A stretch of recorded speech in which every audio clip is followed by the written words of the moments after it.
Hello' everyone, কি খবৰ তোমালোকৰ? আশা কৰিছোঁ তোমালোক সকলোৱে ভালে কুশলে আছা। নমস্কাৰ, মই দিগন্ত। আজিৰ ভিডিঅ'টো পৰীক্ষাৰ বাবে প্ৰস্তুতি চলাই থকা শিক্ষাৰ্থীসকলৰ বাবে ছুপাৰ হেল্পফুল হ'ব। আজি আমি এখন উত্তম আৰু উন্নত মানৰ কুৱেশ্যন পেপাৰ লৈ আহিছোঁ, যি তোমালোকৰ পৰীক্ষাত ভাল নম্বৰ পোৱাত বহুত সহায়ক হ'ব।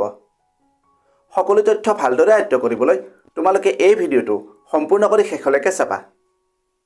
ভিডিঅ'টো যদি তথ্য সমৃদ্ধ হয় আৰু ইয়াৰ দ্বাৰা উপকৃত হ'লে লাইক আৰু শ্বেয়াৰ কৰিবা। চেনেলটো যদি ছাবস্ক্ৰাইব কৰা নাই, দৰকাৰী আৰু তথ্য সমৃদ্ধ ভিডিঅ'ৰ নটিফিকেশ্যন পাবলৈ চেনেলটো ছাবস্ক্ৰাইব কৰি লোৱা। তোমালোকে ভিডিঅ' স্ক্ৰীণত এখন কুৱেশ্যন পেপাৰ দেখিবলৈ পাই আছা। পৰীক্ষাৰ বাবে প্ৰস্তুতি কৰোঁতে প্ৰশ্নকাকত অনুশীলনক এক উত্তম প্ৰস্তুতি কৌশল বুলি গণ্য কৰা হয়। কুৱেশ্যন পেপাৰ প্ৰেক্টিছ কৰাৰ লাভ বহুত।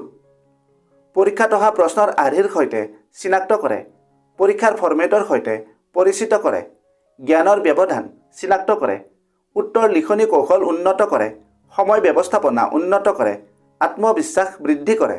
ইয়াৰ উপৰিও আৰু বহুতো লাভালাভ আছে। কুৱেশ্যন পেপাৰ প্ৰেক্টিছ কৰোঁতে এটা সময় নিৰ্ধাৰণ কৰি ল'বা। আৰু আটাইতকৈ গুৰুত্বপূৰ্ণ কথাটো হ'ল, কুৱেশ্যন পেপাৰ প্ৰেক্টিছ কৰাৰ কিছুমান টিপছ আছে। যদি সেই কৌশলমতে প্ৰেক্টিছ কৰা, তোমালোকৰ প্ৰস্তুতি বহু পৰিমাণে উন্নত হ'ব আৰু পৰীক্ষাত ভাল নম্বৰো পাবা। এই বিষয়ে ভিডিঅ' এটাত আলোচনা কৰিছিলোঁ। ভিডিঅ'ৰ লিংক ডেছক্ৰিপশ্যনত আছে, তোমালোকে ভিডিঅ'টো চাই ল'বা। আৰু যদি এই পেপাৰখনৰ PDF লাগে, কমেণ্ট কৰিবা। লগতে তোমালোকৰ প্ৰস্তুতি কেনে চলি আছে এই বিষয়েও কমেণ্টত লিখিবা। এতিয়া তোমালোকে পেপাৰখন ভালদৰে চাই লোৱা।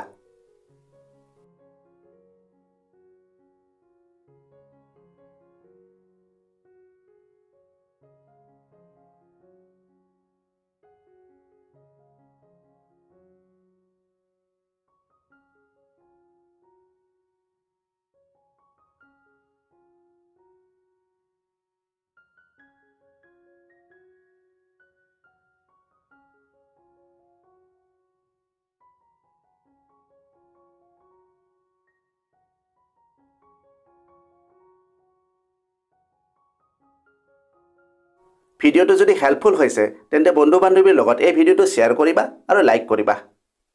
আজিলৈ ইমানতে এৰিলোঁ। অতি সোনকালে আন এটা আকৰ্ষণীয় বিষয়ৰ সৈতে পুনৰ লগ পাম। ধন্যবাদ।